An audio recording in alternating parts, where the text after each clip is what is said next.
যে ডক্টর, রাজের সমস্ত জিনিসপত্র এই সুটকেসে। ঠিক আছে। স্যার এসিপি স্যার বলছিলেন আপনি নাকি রিটায়ার হয়ে যাচ্ছেন। কবে আপনার লাস্ট ওয়ার্কিং ডে? তোমার লাস্ট ওয়ার্কিং ডে ঠিক একদিন পরে। মানে ইনি রিটায়ার হচ্ছেন না। আচ্ছা দয়া, একটা কাজ করো, আমি বাইরে যাচ্ছি আর তুমি এখান থেকে একটা একটা জিনিস বাইরের দিকে ফেলবে, তখন বোঝা যাবে যে কোন জিনিসটায় ফেরোমেন আছে। ঠিক আছে? ঠিক আছে ডক্টর। এটা একটু ধরবে, দেখে নাও কিছুক্ষণের জন্য। আপনি দেখতে পাবেন তো? দেখতে পাবো। বাইরে তো মৌমাছি, সেই জন্যই বলছিলাম। তুমি হচ্ছে অভিজিৎ, এ পুরবী, হ্যাঁ। এ আরে দয়া। স্যার সব দেখতে পাচ্ছেন আপনি। এই যান হচ্ছে যান জিনিসপত্র। যান যান যান স্যার। স্যার সাবধানে যাবেন কিন্তু। হ্যাঁ, দাও দয়া। এ নিন ডক্টর।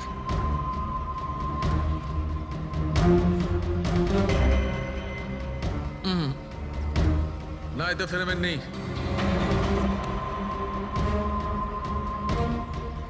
আরে স্যার সাবধানে। আরে কিচ্ছু হবে না, যাতে ফেরোমেন থাকে তাতেই অ্যাটাক করে।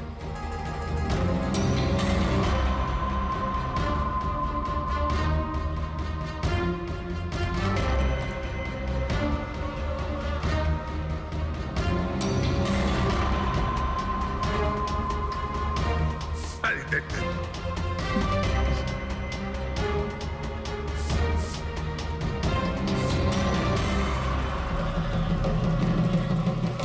কাজ হয়েছে, কাজ হয়েছে। দেখো, সব কটা মৌমাছি অ্যাটাকিং মোডে আসছে। তার মানে কেউ রাজের পারফিউমে ফেরোমিন মিশিয়েছিল। এই, আরে ডক্টর, আরে ভাই, মৌমাছি আমাকে কামড়ে দিয়েছে। স্যার আপনি ওখান থেকে সরে যান। আরে ভাই, আরে স্যার সরে যান ওখান থেকে, বাইরে যান। জল কোথায়? আরে সামনে ওইদিকে। আরে স্যার ওদিকে কুয়ো আছে, ওইদিকে যান। কুয়োতে ডুববো? আরে স্যার এখানে দাঁড়িয়ে না স্যার? থেকে আপনি চলে যান। যান স্যার।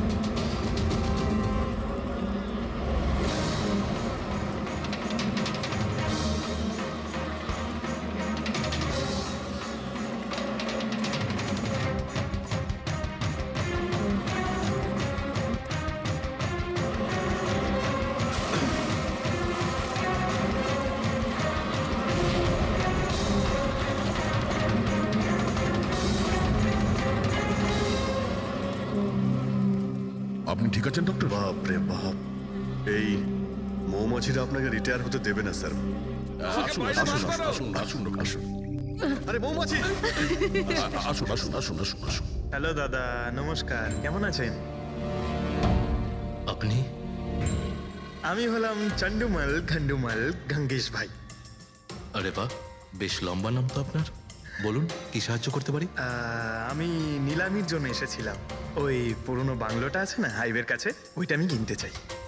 আরে এভাবে কিনতে পারবেন না স্যার, ওটা নিলামি হবে, সেখানে যে জিতবে সেই কিনতে পারবে বাংলোটা। আরে বাবা, টাকা দেবো তো, আমি টাকা দেবো। দেখুন, আর সময় নেই হাতে, মাত্র 15 মিনিট বাকি আছে। আপনি লেট করে ফেলেছেন। আরে কি বলছেন আপনি, 15 মিনিটে কি কি হয়ে যায়?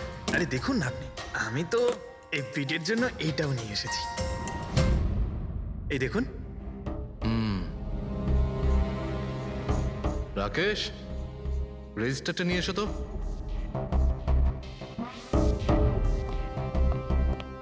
স্যারকে দাও, এন্ট্রি করুন স্যার। Thank you. হ্যাঁ, এখানে এন্ট্রি করে দিন। Okay sir.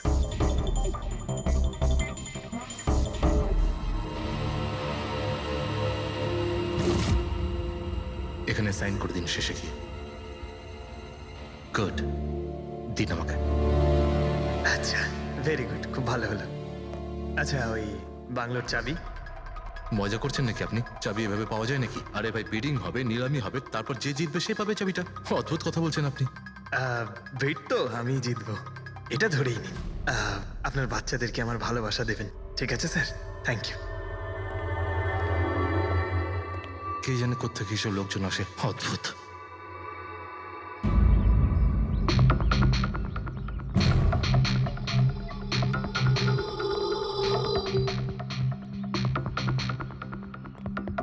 কি দাদা, কাজ হয়েছে? স্যার, এই দেখুন আমার হাতের কাজ। Good job Pankaj. 12 জনের মধ্যে 2 জন আছে যে দ্বিতীয়বার বিট করেছে এই বাড়িটা কেনার জন্য, হেমন্ত আর রোশন।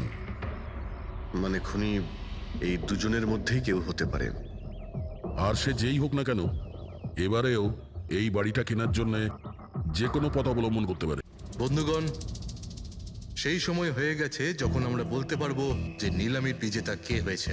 আর আমি খুব আনন্দের সাথে এটা জানাতে পারছি যে নিলামির বিজেতা হলেন মিস্টার রোশন। রোশন বাবু, আপনাকে অনেক অনেক অভিনন্দন। এক মিনিট, কিসের অভিনন্দন? সব থেকে বেশি বিড আমি লাগিয়েছি, ও কি করে জিতলো? দেখুন দাদা, আপনার কোনো ভুল হচ্ছে। সব থেকে বেশি বিড রোশন বাবু করেছিলেন, তাই ওনাকেই দেওয়া হয়েছে বাংলোটা। এটা হতেই পারে না। আরে আমি অনেক বড় বিট দিয়েছিলাম, এই বাড়িটা আমার পাওয়ার কথা। কিসের টাকার কথা বলছেন স্যার? আমি 3টে খামি চেক করেছিলাম, আর চেক করার পরে মিস্টার রোশনের বিড সব থেকে বেশি ছিল, তাই ওনাকে এই বাংলোটা দেওয়া হচ্ছে। প্লিজ। কামন ইয়ার, হেরে গেছো যখন বাচ্চাদের মতো কেঁদো না। বিজনেস এটা, আপ ডাউন তো হতেই থাকে। বিজনেসে চুরি চামারি চলে না। খামগুলো দেখান। আপনি প্রথমে ওই খামগুলো দেখান যেগুলোর মধ্যে সবাই বিট লাগিয়েছে। তাড়াতাড়ি দেখান। দেখান দেখান দেখান, ওকে দেখান, দেখিয়ে দিই। দেখান। না না না, আমি ওটা দেখাতে পারবো না, এটা নিয়ম বিরুদ্ধ। চুরি করাও নিয়মের বিরুদ্ধে। আমি 7 কোটির বিড লাগিয়েছিলাম। 4 কোটি।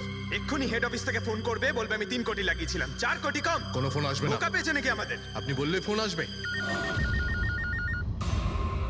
চলো তোলো, ফোনটা তোলো এক্ষুনি। আমি কি করব না করব সেটা আপনার কাছে শুনবো না আমি। আপনি ললিত বাবু, আপনি তো অনেক আইন টাইনের কথা বলছিলেন আমাদের, আর এদিকে ফোনই তুলছেন না। হ্যাঁ, আরে এটা তো খুব বাজে ব্যাপার। আপনি বিউরোতে চলুন। আপনি কোথায় পালাচ্ছেন রোশন বাবু? আপনি আমাদের মিষ্টি খাওয়াবেন না? নতুন প্রপার্টি কিনছেন আপনি, হ্যাঁ? আরে আপনিও চলুন, চলুন চলুন। স্যার, রোশন বাবু একদম ঠিক বলছেন স্যার। রোশন বাবুর এর সঙ্গে কোনো সম্পর্ক নেই স্যার। যা ফ্রড হয়েছে স্যার আমি করেছি। এই রোশনের অপরাধ নিজের কাঁধে কেন নিচ্ছ? ও কি তোমাকে অনেকগুলো টাকা দিয়েছে? একটা কথা মনে রেখো, এই টাকা খরচ করার সময় পাবে না। খুব তাড়াতাড়ি তোমার ফাঁসি হবে। স্যার স্যার, এই সামান্য বেইমানির জন্য ফাঁসি দেবেন আমাকে? আরে না না, বেইমানির জন্য নয়, খুন করার জন্য। খুনের জন্য ফাঁসি হবে। স্যার, খুন কার খুন স্যার? রাজ রাকেশের খুন, যে আগের নিলামে ওই বাড়িটা প্রপার্টিটা কিনেছিল। স্যার, কিন্তু আমি কাউকে মারিনি স্যার। স্যার, আমি মারিনি কাউকে স্যার। আমরা জানি জানি, এই রসানি মেরেছে। তুমি ওর কথা ফাঁস করে দাও, না হলে এর পাপের ফল কিন্তু তোমাকে ভোগ করতে হবে। স্যার, এটা আপনি কি বলছেন স্যার? আমি রাজকে কেন মারতে যাব বলুন? ওই প্রপার্টির জন্য। আর কিসের জন্য? আপনি এসব কি বলছেন স্যার? আমি মানছি আমি ললিতের সঙ্গে এক হয়ে নিলামির কাজে একটু আদ্র গুপি কাজ করেছি, কিন্তু এই প্রপার্টির জন্য আমি কাউকে খুন করে দেব নাকি? তার মানে তুমি বলতে চাইছো তুমি এই খুন করনি? না স্যার। আচ্ছা ঠিক আছে, রবি ওই পারফিউমটা নিয়ে এসো তো একটু।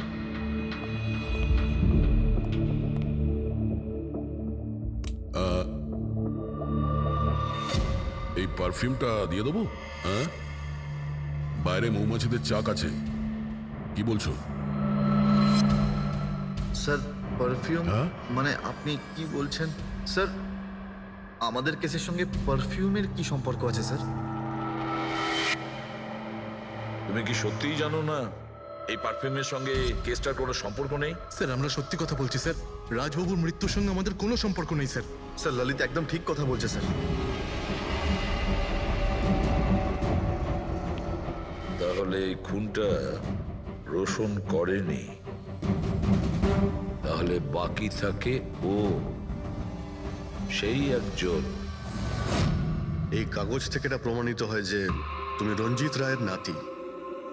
তোমার কাছে তো অনেক বড় কারণ ছিল এই বাড়িটাকে ফিরে পাওয়ার জন্য। কি? দেখুন, রায় রঞ্জিতের নাতি হওয়ার সুবাদে এটা প্রমাণ হয় না যে এই খুনটা আমি করেছি।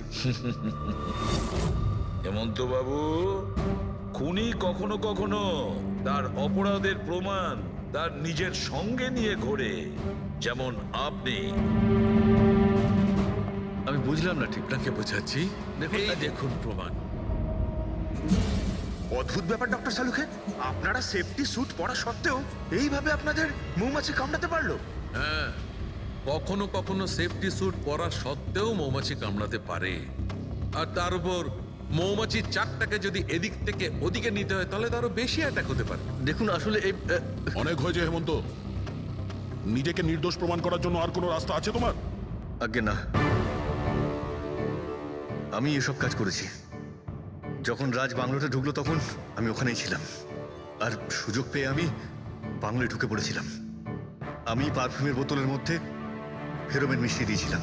তারপর রাজকে আওয়াজ দিয়ে ডিস্টার্ব করে আমি ওকে মৌচাকের কাছে নিয়ে যাই, আর তারপর যা কাজ মৌমাছি করেছে। আমি আমার পৈতৃক বাড়িটা ফেরত পেতে চেয়েছিলাম। বাহ বাহ বাহ, নিজের পৈতৃক ভিটে বাঁচাতে আপনি একজনকে খুন করে দিলেন। আইন আপনাকে কোনোদিন ক্ষমা করবে না। খুব কম হলেও আজীবন কারাবাস হবে আপনার। নিয়ে যাও একে পঙ্কজ। চলো।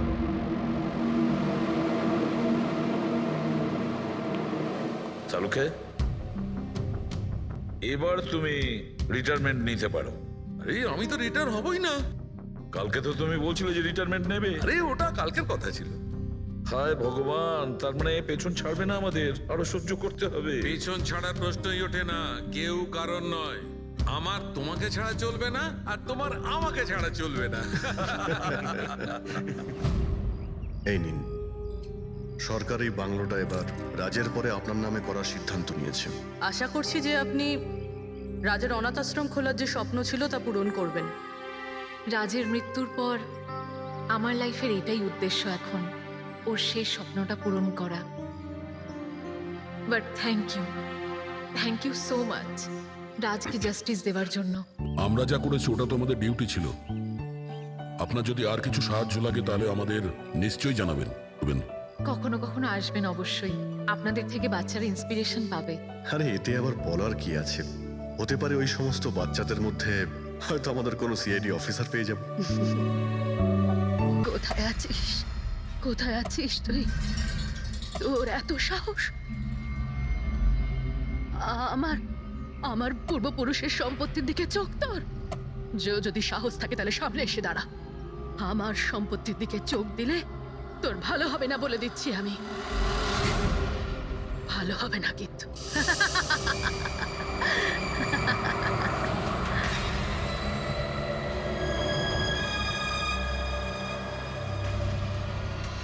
আর এখানে তো কাউকেই দেখতে পাচ্ছি না, কাকে জিজ্ঞেস করবো? এত ঘন একটা জঙ্গল, কোনো সাইনবোর্ডও দেখতে পাচ্ছি না আমি এখানে।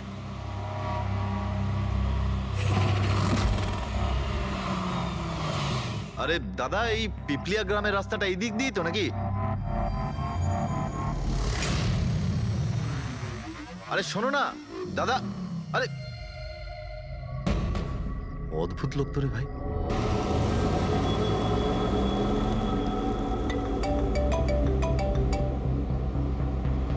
Hi baby. হাই, পৌঁছে গেছো? হ্যাঁ, আর কিছুক্ষণেই পৌঁছে যাব। ডোন্ট টেল মি তুমি এখনো পৌঁছোনি। এত দেরি কেন হলো? আসলে এই জায়গাটা শহর থেকে অনেকটাই দূরে, আর এখানে বেশি লোকজনও দেখতে পাচ্ছি না আমি। Alright, tell me, are you missing me? Of course, এটা আবার জিজ্ঞেস করছো তুমি আমাকে? আচ্ছা, তুমি এক কাজ করো, যা যা ফর্মালিটি আছে তাড়াতাড়ি শেষ করো, নিজের এই কাগজপত্র আর কাজকর্ম সব, আর তারপর হয়তো নেক্সট রাইড থেকে আমিও তোমার সাথে থাকতে পারি। WhatsApp? Great, that's good news.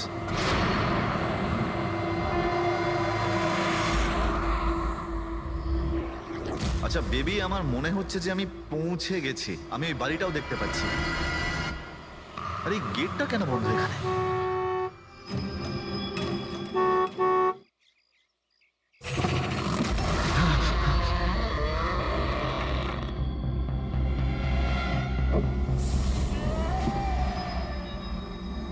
রায় রঞ্জিতের বাড়িতে যাচ্ছ? হ্যাঁ। যেও না, তোমার জীবনের সব থেকে বড় ভুল হয়ে যাবে সেটা। যেও না। কিন্তু আপনি কে? আমি তোমার মৃত্যু।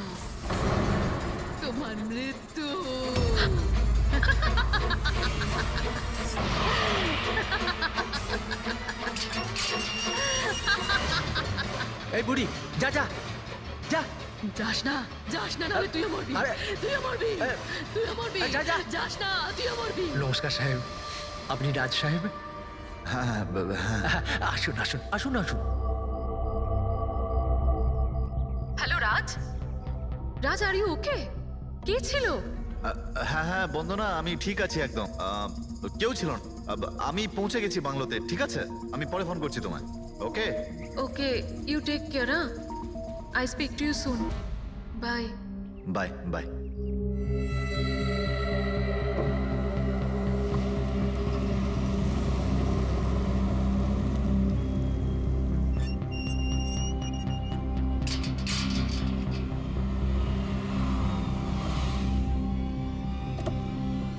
আসুন সাহেব।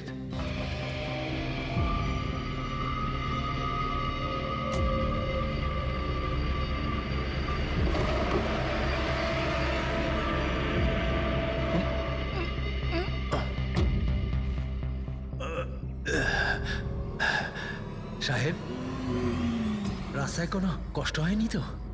না, কিন্তু ওই মহিলা কে ছিল? ওই মহিলা যে আপনার সঙ্গে কথা বলছিল, ওর নাম লালি। একটু অদ্ভুত ধরনের। ওর কথায় আপনি কিছু মনে করেননি তো? না, খারাপ লাগেনি আমার, তবে আমি একটা কথা বুঝতে পারছি না, ওই মহিলা আমাকে এই বাড়িতে ঢোকার থেকে বারণ করছিল কেন? ওর কথাটাকে আপনি সেভাবে নেবেন না। মাথায় একটু গন্ডগোল আছে, যা পারে বকবক করে। আপনি আসুন, ভেতরে আসুন।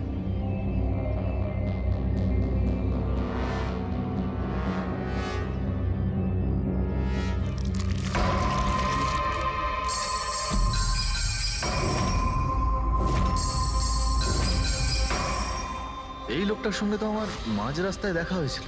হ্যাঁ, ওর নাম হচ্ছে কমল, এখানকার মালি। আমরা ভাবলাম আপনি এখানে থাকতে এসেছেন, তো ওই যে বাগানে যেসব রঙিন ফুল আছে সেগুলো যদি ফোটানো যায়। আচ্ছা, আসুন সাহেব।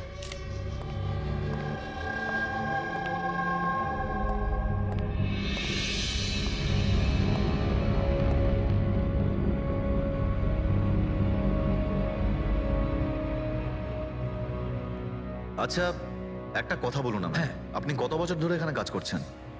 সাহেব, এটা ধরে নিতে পারেন যে হামাগুড়ি দিতে দিতে এখানেই বড় হয়েছি। এই বাড়ি থেকে বেরোবো যখন আমি শ্মশানে যাব। সাহেব, এবার এই বাড়ি আপনার। আপনি আমাকে চাকরি থেকে বের করে দেবেন না তো? আরে না না না, কি সব কথা বলছো তুমি? তুমি একদম নিশ্চিন্ত থাকো, কোনো চাপ নেই। আর এমনিতেও এত বড় একটা বাড়ি তুমি ছাড়া আর কে দেখাশোনা করতে পারে বলো, তাই না? মানতেই হবে আপনি খুব ভালো মানুষ। আসুন।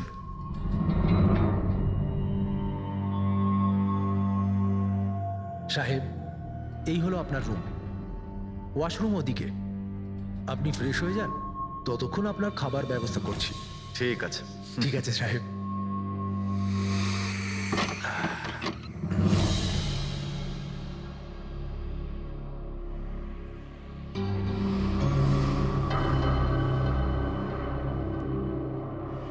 চলে যা, চলে যা,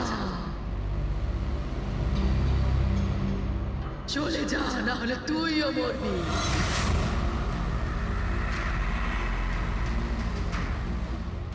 কে?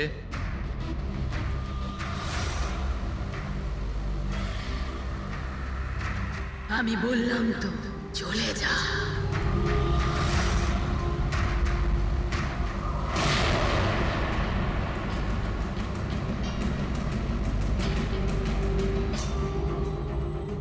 কে ওখানে?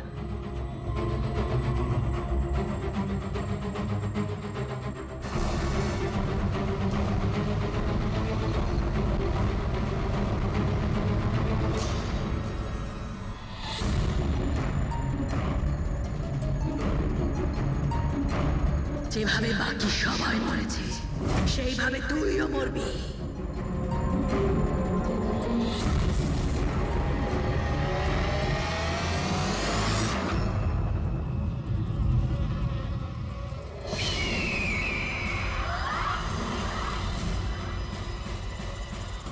কে এখানে?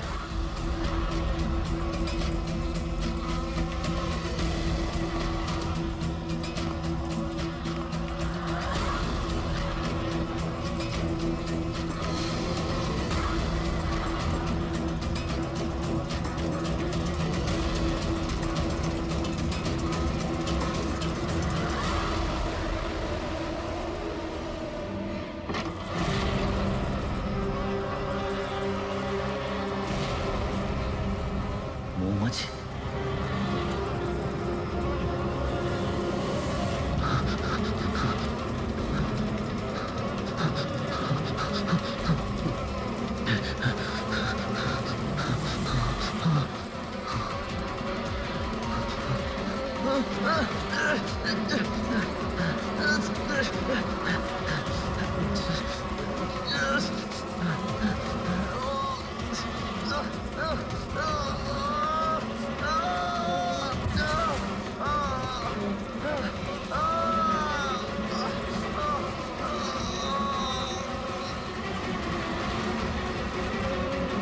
সাহেব!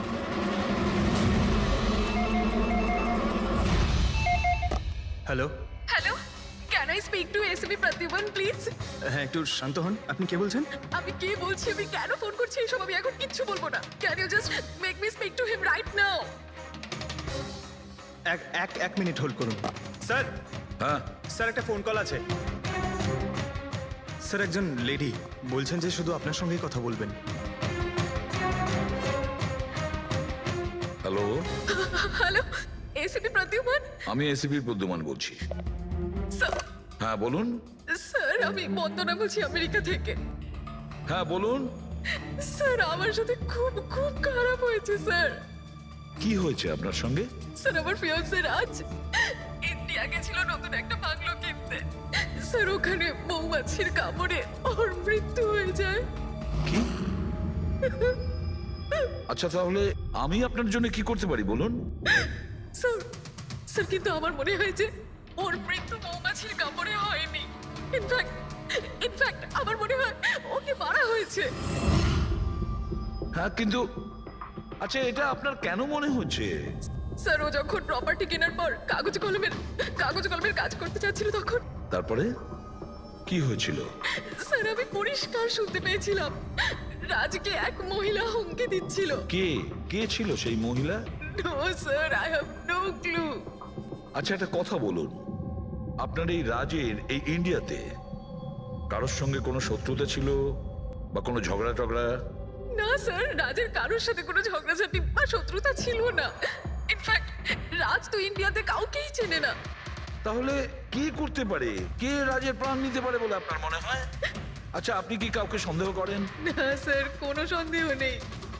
স্যার রাজ তো একটা ভালো কাজে গেছিল। কিরকম কাজ? He wanted to start orphanage. ও একটা অনাথ আশ্রম খুলতে চেয়েছিল। সত্যিই ভালো কাজ, কিন্তু কার কাছ থেকে বাড়িটা কিনেছিলেন তিনি? স্যার বাড়িটা তো ও গভর্নমেন্টের থেকে নিলামে কিনে নিয়েছিল।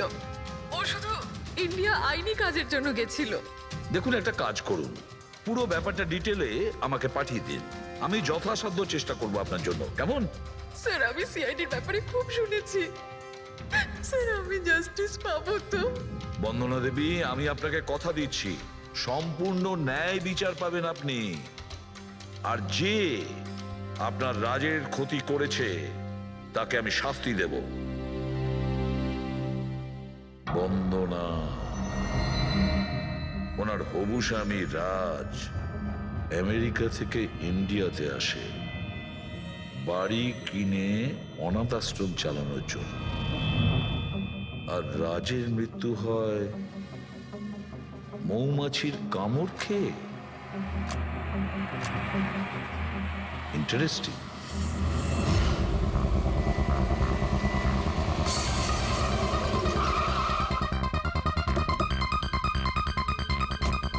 স্যার এটা সেই বাংলো যেটা রাজ সরকারের থেকে নিলামে কিনেছিল। দেখে তো মনে হচ্ছে অনেকটাই প্রপার্টি। এই জায়গাটা দেখাশোনা তুমিই করো? আগে হ্যাঁ বলুন। বলবেন আপনি, আমরা শুধু শুনবো। মানে সিআইডি। সিআইডি? হঠাৎ কি হলো স্যার? রাজ রাকেশ নামের একটা লোক এখানে খুন হয়েছে। যা হয়েছে খুব খারাপ হয়েছে। এই বাংলোটা উনি সরকারের থেকে কিনেছিলেন। হ্যাঁ ওনারই কথা বলছি। ওনার তো খুন হলো, মৌমাছিরা কামড়ালো, তাই ওনার প্রাণ গেল। আমি তো নিজের চোখে দেখেছিলাম। হ্যাঁ হয়তো তুমি দেখে থাকবে। এখানে এই বাংলোতে আসার আগে কোনো মহিলা ওনাকে হুমকি দিয়েছিলেন। ওই মহিলার ব্যাপারে তুমি জানো কিছু? আচ্ছা ওই লালি সাহেব, ওই বুড়িটা তো নানা রকম সময় নানা রকম কথা বলে। ওর কথাগুলো আপনি সেভাবে নেবেন না। কোনটা সিরিয়াসলি নেব আর কোনটা নেব না ওটা আমরা ঠিক করব। আপনি শুধু এটা বলুন, ওই লালি ও থাকে কোথায়? কোথাও নয় স্যার। কোথাও না মানে? ওই বেচারির না কোনো ঘর আছে, না কোনো নিজের পরিবার। ব্যাস সারাদিন এদিক ওদিক ঘুরে বেড়ায়। না কোথাও হয়তো বসে বা খাবার টাবারও খায়, এমন কোনো জায়গা তো আছে যেখানে ও বেশিরভাগ সময় কাটায়? হ্যাঁ, পাশেই একটা পুকুর আছে, প্রায় ওখানে বসে থাকে। আচ্ছা, বাহ। তুমি একটা কাজ করো, তুমি গিয়ে লালির সঙ্গে দেখা করো, ততক্ষণ এই বাড়িটাকে আমি ভালো করে তল্লাশি করি। ঠিক আছে। এবার তুমি ওই জায়গাটা দেখাও যেখানে খুনটা হয়েছিল। আসুন স্যার। রাজ সাহেব এখানে পড়েছিলেন।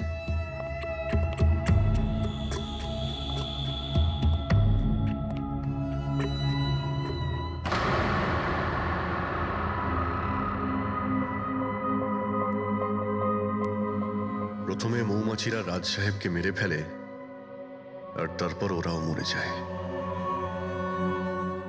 এই মৌমাছিটাকে এখানে প্রায় আক্রমণ করে। না স্যার, এর আগে তো আমি একটাও মৌমাছি এখানে দেখিনি। জানি না রাজ সাহেবকে কামড়াতে কোথা থেকে এত মৌমাছি চলে এলো।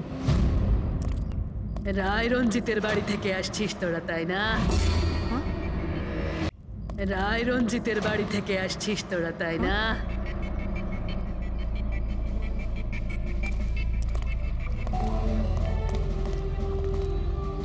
কি বললেন আপনি? রায় রঞ্জিতের বাড়ি থেকে আসছিস?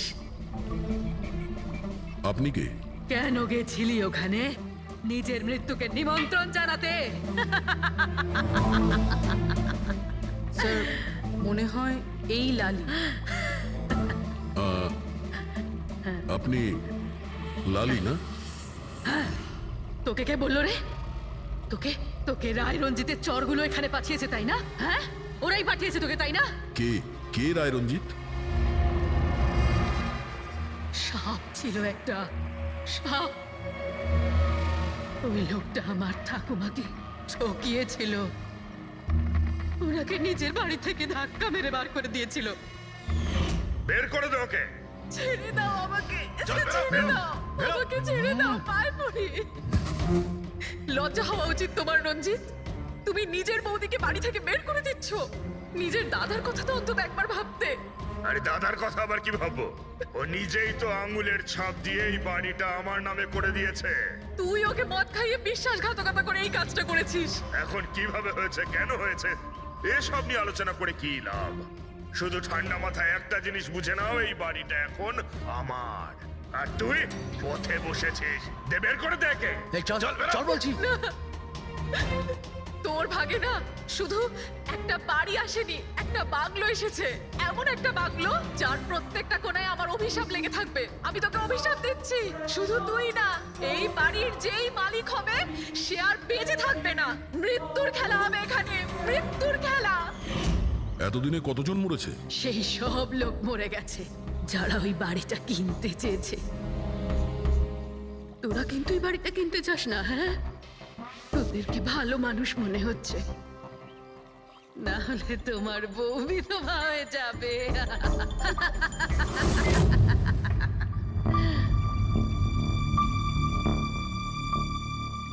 মাসিমা, এই কিছু টাকা আছে, কাজে আসবে।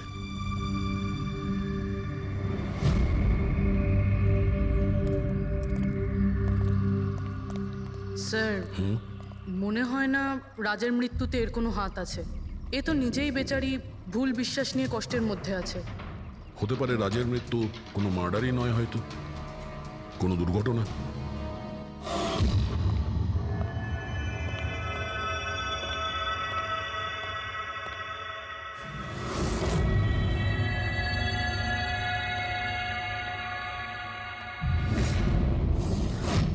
ঘরের দরজাটা খোলা কেন?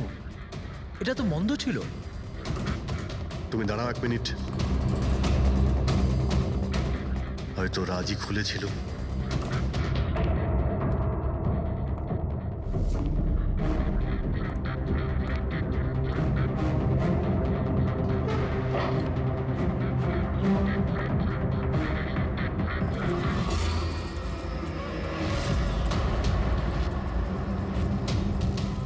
এখানে তো মৌচাক দেখতে পাচ্ছি। এদিকে এসো। আসছি স্যার। এই তো মৌমাছির চাক। আরে, আমি প্রথমবার দেখছি স্যার। কিন্তু এই রাজ এই স্টোর রুমে কি করতে এসেছিল? স্যার হয়তো বাংলোটা দেখতে এসেছিলেন। আচ্ছা, আর সেই সময় তুমি খাবার আনতে গিয়েছিলে? হ্যাঁ স্যার।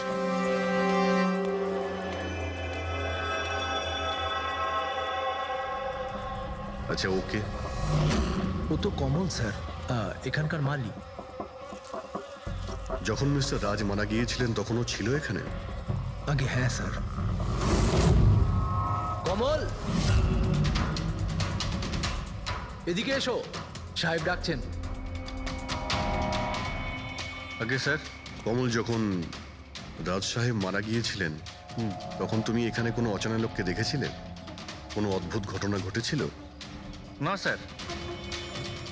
আচ্ছা, এই মৌচাক এখানে থাকাতে তোমার কোনো কাজ করতে অসুবিধা হয় না? মানে তোমায় কোনোদিন কামড়ায়নি এরা? না স্যার, মৌমাছি তো তখন কামড়াতো যদি এখানে কোনো চাক থাকতো। আমি তো এর আগে এই চাকটা এখানে দেখিনি কখনো স্যার। কি বলছো তুমি? হ্যাঁ স্যার, আমি আপনাকে বলেছিলাম না, এর আগে এই বাড়িতে আমি একটাও মৌমাছি দেখিনি। অদ্ভুত ব্যাপার। তাহলে এই মৌচাকটা এলো কোথা থেকে? আর মৌমাছিটা রাজকেই বা কেন কামড়ালো? এটা তো কোনো এক্সপার্টই বলতে পারবে। হ্যাঁ সালুকে, কি জানতে পারলে রাজের মৃত্যুর ব্যাপারে? কিভাবে মারা গেছে? বস, এর মৃত্যু মৌমাছির কারণে হয়েছে। আচ্ছা, তুমি কি শিওর রাজের মৃত্যু ঠিক মৌমাছির কামড়েই হয়েছে? হ্যাঁ বস, ডক্টর যে রিপোর্ট বানিয়েছে আমি সেটাও দেখে নিয়েছি। রাজকে খুব ভালোভাবে চেকও করে নিয়েছি। আমার সম্পূর্ণ বিশ্বাস যে রাজের মৃত্যু মৌমাছির কামড়ের জন্যই হয়েছে। স্যার, ছোটবেলায় আমাকেও মৌমাছি কামড়েছে, কিন্তু আমি তো বেঁচে আছি। হ্যাঁ ডক্টর সালুকে, পঙ্কজের উপর বিষের প্রভাব পড়েনি কেন? ফ্রেডি, পঙ্কজকে মৌমাছি কামড়েছে, কিন্তু অনেক মৌমাছি কামড়ায়নি। আসলে একটা দুটো মৌমাছি কামড়ালে ব্যাপারটা আলাদা, কিন্তু যদি একসঙ্গে অনেক মৌমাছি কামড়ায় তাহলে ইটস ইম্পসিবল। মৌমাছির কামড় খেয়ে? সালুকে বলছে যে রাজের মৃত্যু মৌমাছির হুল ফুটানোতে হয়েছে, মৌমাছির বিষে। আর রাজের হবু স্ত্রী বন্দনা বলছে রাজকে খুন করা হয়েছে।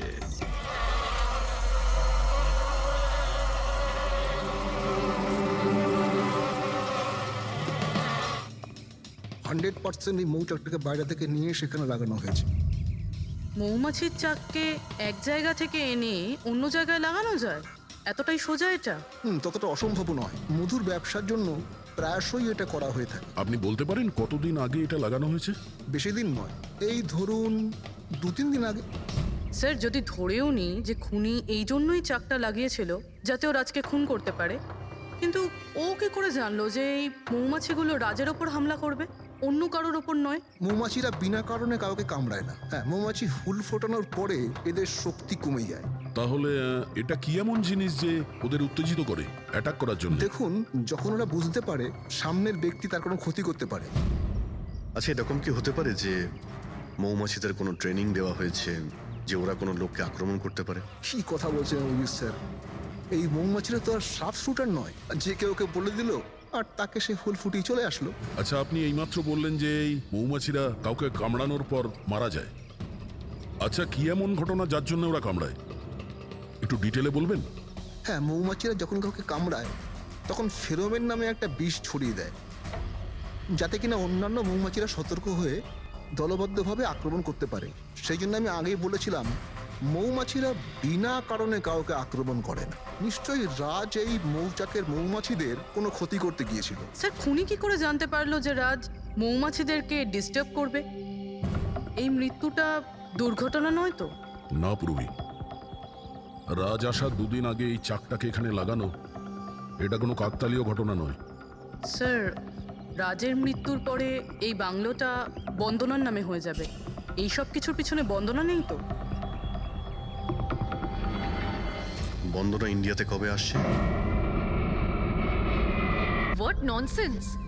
How could you even think like that? আপনারা এটা ভাবলেন কি করে যে রাজের মৃত্যুর পেছনে আমারই হাত আছে? আর যদি তাই হয় যে রাজের মৃত্যুর পেছনে আমারই হাত আছে, তাহলে আমি আপনাদের ফোন কেন করতাম? পুলিশ তো অলরেডি কেস ক্লোজ করে দিয়েছিল, তাই না? দেখুন, আমরা শুধু জিজ্ঞাসা করছি। তবে মিস্টার রাজের পরে এই বাড়িটা কার নামে হবে? I don't know. রাজ গভর্নমেন্টের থেকে এই বাড়িটা কিনেছিল, তো হয়তো গভর্নমেন্টেরই হাতে চলে যাবে। আমি এখনো কোনো নোটিশ পাইনি। কয়েকদিনের মধ্যে রাজের কারোর সঙ্গে ঝগড়া হয়েছিল? I have already told you that. Raj খুব ভালো মনের মানুষ ছিল, আর ওর সাথে কারো শত্রুতা হওয়া অসম্ভব একটা ব্যাপার। যদি আমি জানতাম যে ওর ভালো মনই ওর প্রাণ কেড়ে নেবে, তাহলে আমি ওকে এখানে আসতেই দিতাম না। এই অনাথাশ্রম খোলার চিন্তা ভাবনা ওনার মাথায় এলো কি করে? রাজ নিজে একজন অনাথ, তাই ও অন্য অনাথ বাচ্চাদের ফিলিংস বোঝে। ও অনাথ বাচ্চাদের বাড়ির মতো একটা পরিবেশ দিতে চেয়েছিল। আর ও যেই জানতে পারলো যে গভর্নমেন্ট এই বাড়িটা নিলাম করছে, তখনই রাজ সব থেকে বেশি দাম দিয়ে এই বাড়িটা কিনে নেয়। আচ্ছা, তাহলে রাজের মৃত্যুর কারণ এই বাড়িটা না তো? হতে পারে আর কেউ এই বাড়িটাকে কিনতে চেয়েছিল, রাজ এখানে এসে গেছিল তাই। হোয়াট? কেউ এতটা নিচ কিভাবে হতে পারে? পৃথিবীতে কি আর মনুষ্যত্ব বলে কিচ্ছু নেই? মনুষ্যত্ব আছে বন্দনা দেবী, মনুষ্যত্ব আছে, তবে এমন মানুষ আছে যাদের সত্যি মনুষ্যত্ব বলে কিছুই নেই। জানার চেষ্টা করি যে কার কার এই প্রপার্টির উপর নজর ছিল। দেখুন স্যার, আমি আপনাদের বলতে পারবো না যে রাজবাবু ছাড়া এই নিলামের সঙ্গে আর কে কে যুক্ত ছিলেন। সরি। কেন কেন বলতে পারবেন না? দেখুন, এটা সরকারি ইনফরমেশন, আমি এইভাবে যে কারোর সাথে এটা শেয়ার করতে পারি না। দেখুন, আমরাও তো সিআইডির হয়েই কাজ করছি। হ্যাঁ, আপনার কথা বুঝতে পারছি, কিন্তু আসলে কি বলুন তো, যদি সরকারি নোটিশ পাই তাহলে এই ইনফরমেশন আপনাদের দিতে পারি, আদারওয়াইজ পারবো না। স্যার, নোটিশ পেয়ে গেছি। এবার তো আপনি দেবেন। দেখুন, সরকারি কাজ যদি নিয়ম মেনে হয় তাহলেই ভালো লাগে। হ্যাঁ, ঠিক আছে। এই নিন, এই নিন। সব মিলিয়ে মোট 12 জন লোক ছিলেন যারা এই বাংলোটা কিনতে চেয়েছিলেন স্যার। স্যার, এই বাংলোর কাছে সরকার একটা হাইওয়ে বানাচ্ছে, সেই জন্য সবাই বেশি বেশি করে দাম বলছে, আর সবাই এই বাংলোটা কিনতে চায়। আচ্ছা, রাজের মৃত্যুর পর এই বাড়িটা কে পাবে? দেখুন, রাজবাবু ডকুমেন্টেশন কমপ্লিট করেননি, সেই জন্য এই নিলাম আবার করা হবে, আর যে জিতবে সেই বাংলোটা পেয়ে যাবে। I see. নতুন করে নিলামি আবার কবে হবে? দেখুন স্যার, সেই ডেটটা এখন অব্দি ফিক্সড হয়নি, কিন্তু আপনাদের আরও একটা কথা আমি বলতে চাই স্যার, যে রাজবাবুর যতজন বিল্ডার ছিলেন ওরা সবাই রেগে ছিল, বেশ বিরক্ত ছিল। এর কারণ হচ্ছে উনি সব থেকে বেশি দাম দিয়েছিলেন। না স্যার, অ্যাকচুয়ালি উনি ডেডলাইনের পরে বিড সাবমিট করেছিলেন স্যার, সেই জন্য লোকজন বিরক্ত ছিল আমার। কিন্তু যদি উনি ডেডলাইনের পরে উনি বিট করে থাকেন তাহলে সরকার অ্যাকসেপ্ট করলো কি করে? স্যার, অ্যাকচুয়ালি উনি ওখানে অনাথ আশ্রম খুলতে চেয়েছিলেন স্যার। আর স্যার, আমেরিকার সাথে ইন্ডিয়ার টাইমের যে পার্থক্য সেটা হলো 9.5 ঘন্টার স্যার, সেই জন্যই সরকার ওই বিডটা অ্যাকসেপ্ট করেছিল স্যার। দেখুন, এখন বাড়িটা সেই পাবে যার ভাগ্যে ওটা লেখা থাকবে। ভাগ্যে যদি নাও থাকে তো উনি তার ভাগ্য বদলানোর জন্য চেষ্টাও করেছিলেন, আর সেই লিস্টের মধ্যেই কেউ হবে। ললিতবাবু, এটা তো আবার দ্বিতীয়বার নিলাম হবে। যারা অ্যাপ্লাই করেছে এই দ্বিতীয় নিলামের জন্য, আমরা কি ওদের লিস্টটা দেখতে পারি? নো, সরি, এই লিস্টটা আমি আপনাদের এই জন্য দেখাতে পারলাম কারণ এই নিলামই হয়ে গেছে, কিন্তু যে নতুন লিস্টটা আসতে চলেছে সেটা আমি কোনোভাবে আপনাদের দেখাতে পারবো না। আরে আরে আরে আরে আরে শালুকে, তুমি কি করতে চাইছো? কি শুনছি আমি? যা শুনেছো একদম ঠিক শুনেছো বস। কি শুনেছি? রিজাইন দিচ্ছ নাকি? হ্যাঁ, কেন কেন কেন? ব্যাস আমার টাইম এসে গেছে। কিসের টাইম এসেছে? 1 মিনিট, টাইম আছে এখনো? আরে এই টাইম নয় ভাই। তাহলে দেখো, প্রত্যেক মানুষকে একদিন না একদিন রিটায়ারমেন্ট নিতেই হয়, সেটা ক্রিকেটার হোক, মিউজিশিয়ান হোক, যে কেউ হোক। আমারও টাইম হয়ে গেছে, আমি রিটায়ারমেন্ট নেবো। আরে তুমি যাচ্ছ কোথায়? এই দেখো, এটা কি? দেখো দেখো। আরে কি করছো যে তুমি শালুকে, বুঝতে পারছি না। এয়ার টিকিট, যাচ্ছ কোথায়? হ্যাঁ, লন্ডন? আরে বাহ বাহ বাহ। পঙ্কজ, ক্যান্সেল করে দাও, যাও যাও। ক্যান্সেল হবে না। আরে রিফান্ড পেয়ে যাবে টাকা, কালকের টিকিট যখন, ডোন্ট ওরি। আমি রিফান্ড চাই না, আমাকে যেতে হবে ব্যাস। আরে তুমি এভাবে কিভাবে যাবে? আরে কি হচ্ছে ভাই, কি? আরে আমার এত বড় ভুল হয়েছে যে আমার নিজের কাছে নিজের লজ্জা করছে। এমন কি ভুল হয়েছে? ওই মৌমাছির কেসটা। ও হো হো, মৌমাছির কেস। এটা দুর্ঘটনা নয় বস, এটা হচ্ছে খুন। খুন, ওইখানেই আমার ভুল হয়েছে। মৌমাছির এক্সপার্টের সঙ্গে কথা হয়েছে? কি বলেছো? আমি এক্সপার্টের সঙ্গে কথা বলেছি, আমি নিজে ভালো করে চেকও করেছি। তখন আমি বুঝতে পারলাম যে এটা দুর্ঘটনা নয়, এটা একটা খুন। উনি মৌমাছিকে হাতিয়ারের মতো ব্যবহার করেছেন বস। ডক্টর শালুকে, সেটা কিভাবে? দেখো, মৌমাছি কখন আসে মানুষের কাছে? যখন ফেরোমেনের গন্ধ পায় তখনই না? হ্যাঁ, যখন মানুষেরা ওর বিপদ ডেকে আনে তখন মৌমাছিরা মানুষের কাছে যায়, গিয়ে হুল ফোটায়। ব্যাস ভাই, ঠিক এইখানেই আমার ভুল হয়েছে। আমি তো কখনো ভেবেই দেখিনি যে ফেরোমেন বানানো যায় ভাই। হ্যাঁ, ঠিকই বলেছো। ফেরোমেন তো আর্টিফিশিয়ালিও বানানো যেতে পারে, ল্যাবরেটরি বা কোনো ফ্যাক্টরিতে। তার মানে কেউ আর্টিফিশিয়ালি ফেনোমেন বানিয়েছিল আর কোনো না কোনো ভাবে সে রাজের শরীরে পুশ করে দিয়েছিল। ব্যাস, মৌমাছিরা আসে আর ওকে অ্যাটাক করে। শাহরুখে, ওঠো ওঠো, তুমি ওখানে আবার যাও, সেখানে যেখানে রাজ খুন হয়েছিল রাজের সমস্ত জিনিসপত্র চেক করো। জানা তো যাবে যে কে ফেরোমেন ওখানে রেখেছিল, কে ফেরোমেন অ্যাপ্লাই করেছিল রাজের ওপরে। Yes boss.